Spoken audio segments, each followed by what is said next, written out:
In 1984, a small Czech company was formed, named for the town in which an uncertain but significant number of its founders were born, Karviná.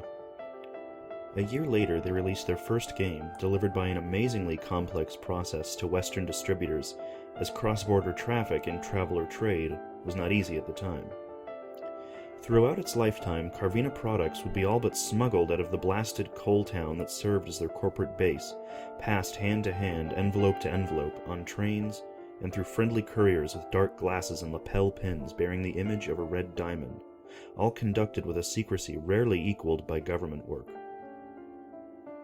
What Happened to Agent Small was a marvel of narrative complexity and surreal imagery, and as such, was an almost complete failure. Despite its current reputation within a small cabal of dubious enthusiasts, it was outshone in its own time by later Karviná successes such as Gargantua, Guest at the Table of Heaven, and of course, Killswitch. The game was a classic espionage scenario. Agent Small has disappeared, and Agent Thin, an indistinct avatar with a black hat and yellow trousers, descends into a strange country called Assumption in search of his partner. His weapon is a deck of red playing cards. Each card dealt temporarily morphs into a weapon. The Three of Hearts is a small red pistol, the Jack of Spades a crossbow, etc. Each of these vanish within a short time frame. Thus, only 52 weapons are available for the duration of the game, and, if used too soon, leave Thin helpless long before the finale. He is pursued by the enemy agents Thomas A. Wilson and Thomas F. Wilson.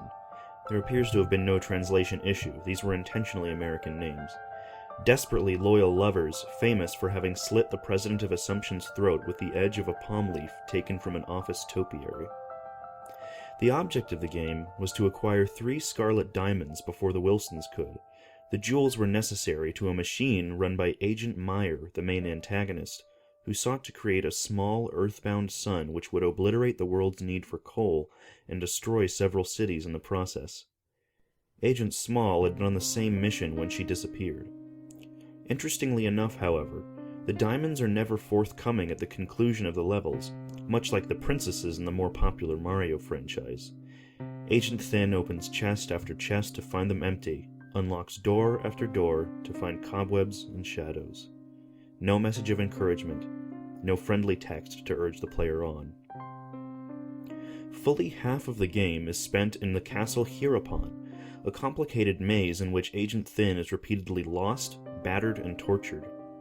At several points he is actually killed, there's no way to avoid this, and resurrected in the basement of the castle, first by a sad and helpless servant with a shock of pixelated blue hair, and subsequently by previous incarnations of himself.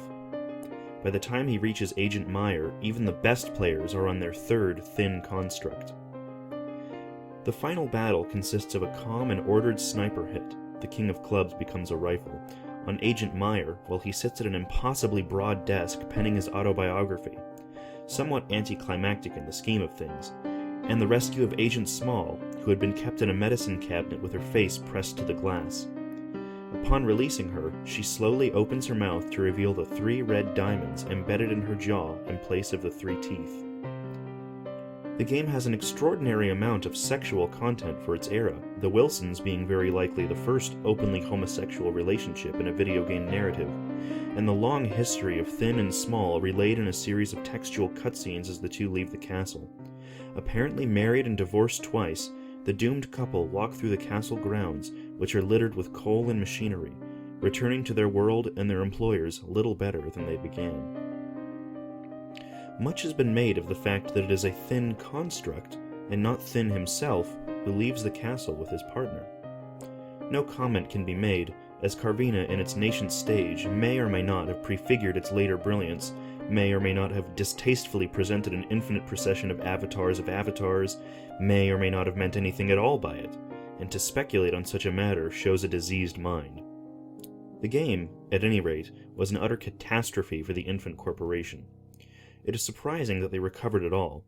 Records indicate that a total of 72 copies were sold, and of those, 61 are now the property of the archives. The game was far below the standards of Karviná, and it's beneath the notice of any genuine player. It has been recommended by all high-level personnel that it be left to rot in dry storage. its current occult popularity is entirely spurious, and its acolytes to be pitied.